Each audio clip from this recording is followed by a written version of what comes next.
O relógio digital piscava 2h47 quando o doutor Isadora Mello percebeu que havia perdido a noção do tempo. O laboratório estava mergulhado em silêncio, exceto pelo zumbido contínuo dos equipamentos. Cabos espalhados pelo chão, telas exibindo gráficos coloridos em tempo real, e no centro, uma estrutura metálica que parecia misturar arte e ciência. O protótipo de um colisor portátil de frequências quânticas, fruto de 5 anos de pesquisa e noites insones. Isadora ajeitou os óculos sobre o nariz, esfregou os olhos cansados e riu sozinha. Não era apenas cansaço, era solidão. O mundo inteiro poderia desabar lá fora, e ninguém notaria se ela continuasse ali, atrás das paredes geladas, buscando algo que talvez nem tivesse nome. E antes de te levar mais fundo nesta jornada, um convite especial. Se inscreva no canal, curta este vídeo, comente e compartilhe. Assim você ajuda a manter vivo o Contos Sáficos e garante que novas histórias arrebatadoras cheguem até você. Naquela madrugada, algo mudou. Um ruído grave atravessou a sala quando Isadora ajustou o último parâmetro da máquina. A tela principal oscilou como se tivesse vida própria, e no ar surgiu um lampejo azulado, uma vibração que parecia desafiar as leis da física. A estrutura metálica rangeu, e o espaço à frente dela tremeu como vidro líquido. Isadora recuou, o coração disparado. O que via era impossível, uma fenda se abrindo no espaço-tempo. Como um espelho deformado, mostrava um mundo além do seu. No início, apenas cores borradas, prédios distorcidos, o eco de uma cidade parecida e diferente ao mesmo tempo. Mas em segundos, a imagem ganhou forma. No meio do borrão, uma silhueta surgiu. Alta, firme, envolta por uma luz que parecia nascer dela mesma. Quando o rosto se delineou, Isadora prendeu a respiração. Uma mulher. Cabelos escuros caindo soltos sobre os ombros, olhos profundos que refletiam a fenda e uma expressão que oscilava entre surpresa e reconhecimento. Era como se soubesse que Isadora estaria ali. E então, contra toda a lógica, a mulher olhou direto para ela. Não para a fenda, não para o espaço em volta, para ela. Isadora sentiu o corpo estremecer. O frio do laboratório desapareceu. Um calor desconhecido subiu pela pele, queimando como se estivesse viva pela primeira vez. Meu Deus, você é real, murmurou sem esperar resposta. Do outro lado, a mulher ergueu a mão, hesitante, mas decidida. Isadora, quase em transe, aproximou-se do portal. Estendeu a própria mão até que os dedos encontrassem a superfície líquida. A sensação não era fria, nem sólida. Era quente, vibrante, como pele. A mulher sorriu de leve, e foi então que Isadora o viu. Uma voz distorcida atravessando o espaço-tempo, mas ainda reconhecível. Não, fique. A cientista recuou, confusa. A mulher repetiu, a voz se quebrando como rádio mal sintonizado. Escolha. A palavra ecoou dentro dela, mais forte que qualquer cálculo ou gráfico. Escolher. Antes que pudesse reagir, a máquina deu um estalo. O portal estremeceu e se fechou de repente, sugando toda a luz para dentro. O laboratório voltou ao silêncio, apenas o zumbido dos cabos e o coração de Isadora martelando no peito. Ela caiu de joelhos, as mãos tremendo. A sensação do toque ainda estava em seus dedos. Não era sonho, não era ilusão, era real. E pela primeira vez em anos, Isadora não se sentiu sozinha. Sentou-se no chão frio, respirando fundo. A imagem daquela mulher, Lena. O nome surgiu sem explicação, como se já estivesse escrito em algum lugar do seu corpo. Queimava em sua mente. Ela sabia que arriscaria tudo. A reputação, a carreira, talvez até a própria vida. Não importava. Precisava abrir o portal novamente. Precisava reencontrar Lena. Desde a noite em que o portal se fechou diante dos seus olhos, Isadora não conseguiu mais dormir como antes. Cada vez que fechava as pálpebras, via o rosto de Lena refletido na luz líquida da fenda. O toque impossível ainda vibrava em seus dedos, e a voz distorcida ecoava dentro dela como melodia quebrada. Escolha. A rotina virou febre. refez cálculos, ajustou cabos, queimou circuitos inteiros tentando reproduzir o mesmo padrão de energia. Passou dias sem perceber o sol nascer. E a cada tentativa frustrada, a certeza crescia. Lena era real, estava lá fora, e precisava dela tanto quanto ela precisava dela. Na madrugada do 5º dia, o colisor voltou a vibrar. O ar ondulou, a luz azulada se espalhou e o portal se abriu de novo. Isadora prendeu a respiração. O coração quase saiu do peito quando a silhueta conhecida atravessou o borrão. Lena estava lá, o rosto iluminado, os olhos fixos nela como se jamais tivesse desviado.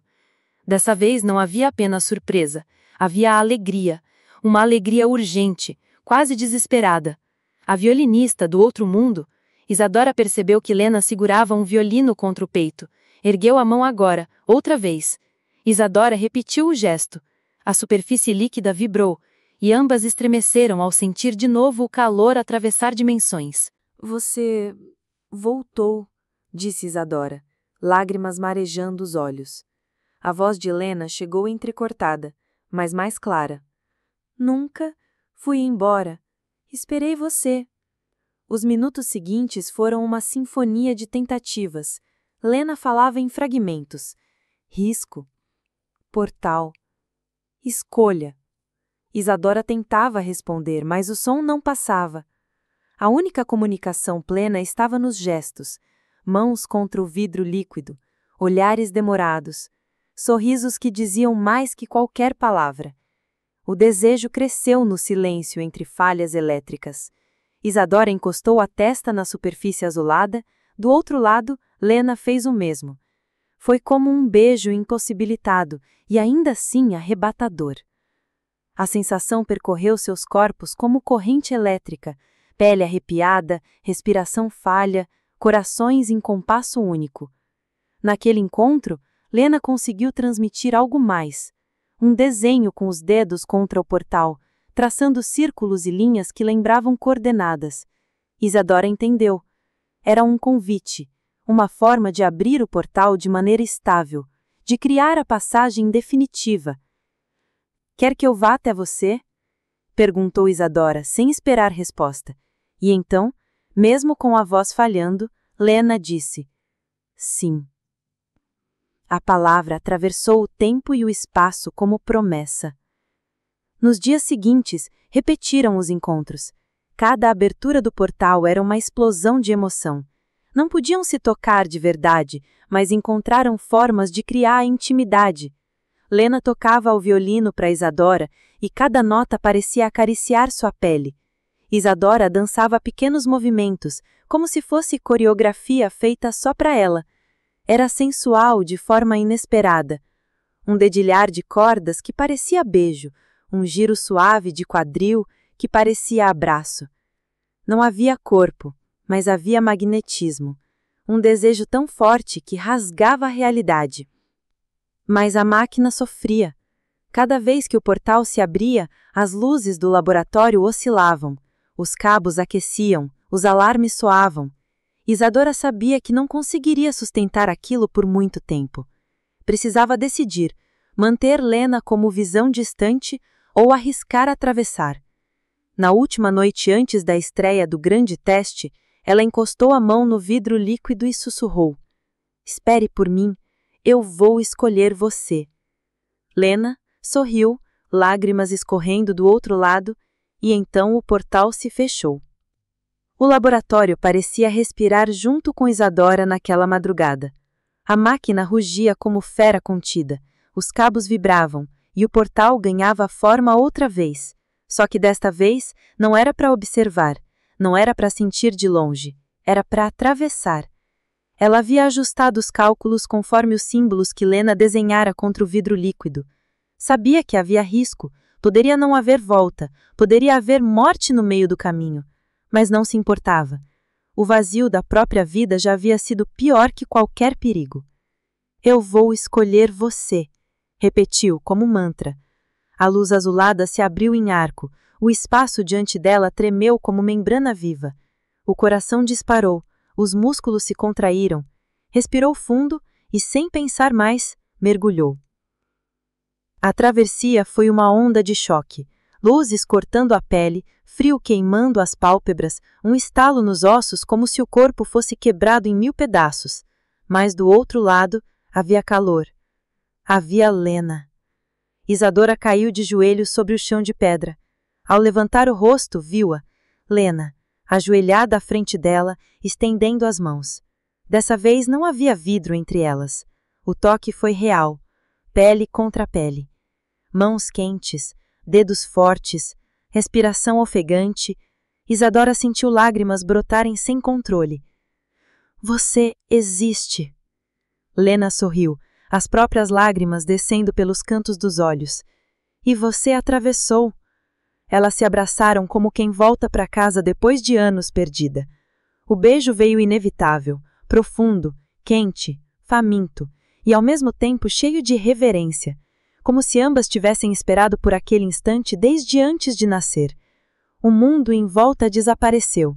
Só havia duas mulheres finalmente unidas. Quando se afastaram, Isadora percebeu o cenário. Não era tão diferente do seu. Ruas, prédios, postes de luz, mas havia algo estranho. O céu parecia mais próximo, como se respirasse junto. As cores eram mais intensas, os sons mais nítidos. Onde estamos? Perguntou ainda a Zonza. Lena segurou sua mão. No meu mundo. E agora, no seu também. Enquanto caminhavam, Isadora notava detalhes. Relógios que giravam em ritmo irregular, reflexos que demoravam a desaparecer nos vidros, sombras que se moviam levemente fora do corpo. Era um universo parecido, mas regido por outras leis. E Lena era parte disso. Sentaram-se em um terraço de onde a cidade brilhava com intensidade quase viva. Lena explicou. Os portais existem há séculos. Sou guardiã deles. Meu dever é manter o equilíbrio entre realidades, impedir que se rasguem sem controle. E por que me deixou ver? Lena olhou com um sorriso triste. Porque você também me viu. Nunca aconteceu antes. Só você atravessou o olhar. Isadora estremeceu. Era como se todo o seu trabalho científico fosse destino disfarçado. Então, eu não deveria estar aqui? Lena segurou seu rosto com ambas as mãos. Você deveria, sempre deveria. Naquela noite, ficaram juntas no pequeno apartamento de Lena. Um espaço simples, cheio de partituras espalhadas, um violino apoiado contra a parede e livros que pareciam brilhar sob a luz fraca da lâmpada.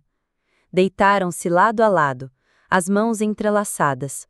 O primeiro toque verdadeiro ainda queimava na pele, e a fome crescia. Isadora percorreu o rosto de Lena com a ponta dos dedos, como se quisesse memorizar cada detalhe. Lena beijou-lhe a mão, depois o pescoço, e o calor se espalhou. Os corpos se encontraram sem barreira, sem pressa e sem medo. Cada gesto foi descoberta, a curva do ombro, o arrepio na cintura, o riso abafado no ouvido. Era sensualidade elegante, mas intensa. O desejo vinha como maré, avassalador, mas cheio de ternura. Quando finalmente adormeceram, abraçadas, Isadora teve a sensação de que nunca havia pertencido a lugar algum até aquele instante. Os dias seguintes foram febre de felicidade. Isadora e Lena exploravam a cidade, trocavam histórias, riam como adolescentes. Mas a realidade não tardou a pesar. O portal não poderia permanecer aberto para sempre. O equilíbrio entre os mundos estava em risco. Lena, como guardiã, sabia que logo teria de fechá-lo. Se ficar, talvez nunca mais volte. Se voltar, talvez nunca mais me veja. Disse, olhando pela janela para o céu pulsante. E se eu não precisar voltar? Arriscou Isadora. Lena olhou para ela com os olhos marejados. E a sua vida, seu mundo, sua história? E de que adianta tudo isso sem você?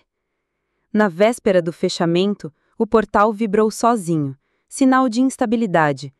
O chão tremeu, os reflexos se multiplicaram nas paredes. Era o aviso, era a hora da escolha. De mãos dadas, ficaram diante da fenda. A luz azul oscilava, atraente e ameaçadora. Se atravessar de volta, pode nunca mais abrir, disse Lena, séria. Isadora respirou fundo, lágrimas caindo. E se eu ficar? Se ficar, será minha e deste mundo, para sempre. O silêncio foi pesado e doce. Então, Isadora encostou a testa na de Lena. Então, eu escolho você. O beijo que se seguiu foi tão profundo que o portal pareceu tremer junto. Ninguém sabe ao certo o que aconteceu depois. Alguns dizem que Isadora voltou, carregando na memória apenas o fantasma de Lena. Outros acreditam que ela ficou, que se tornou parte daquele mundo estranho e vibrante. O que se sabe é que desde então, certas noites mostram reflexos que demoram demais para desaparecer nos vidros da cidade, como se duas mulheres estivessem lá dentro, de mãos dadas, atravessando dimensões em busca uma da outra. E sempre haverá quem diga que quando se escuta um violino distante no silêncio da madrugada, é Lena tocando para Isadora dançar. E você que acompanhou até aqui, não esqueça de curtir, comentar e compartilhar este vídeo. Isso me ajuda a continuar trazendo histórias sáficas intensas, divertidas e emocionantes como essa.